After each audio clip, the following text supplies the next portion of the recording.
Hi bro, কি অবস্থা? অবস্থা একদমই ভালো না, কারণ হচ্ছে তুমি আর তোমার ওই ল্যাম্বরগিনি। সাউন্ডটা একটু বেশি তাই না? ল্যাম্বরগিনি তো। কি এক গাড়ি কিনছো, এই গাড়ির কারণে এখন রাস্তাঘাটে বের হইতে পারতেছি না, শুধু তোমার কারণে। ল্যাম্বরগিনি তো, কিন্তু চিন্তা করতেছি তোমাদের ঘুম আসবে তো নাকি ঘুম হারাম হয়ে যাবে।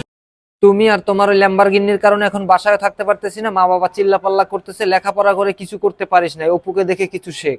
মোটর কিডনি বেচে ল্যাম্বরগিনি নিলাম, এই আর কি ঘটনা। আবার অনেকেই বলতেছে অপু ভাই নাকি অস্ট্রেলিয়ার গাভীর দুধ বিক্রি করে তারপরে এই গাড়িটা কিনছে। আসলে সে তো ওইখানে অস্ট্রেলিয়ার গাভী পালে না, সে কিভাবে দুধ বিক্রি করবে?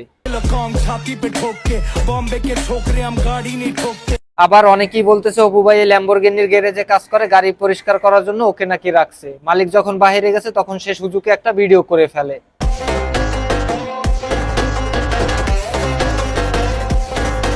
আবার অনেকেই বলতেছে আমরা ডিগ্রি পাস করে লাইফে কোনো কিছু করতে পারি নাই, কিন্তু অপু ভাই সেলুনের চুল কেটে কিভাবে একটা ল্যাম্বরগিনির মতো কার কিনে ফেলে।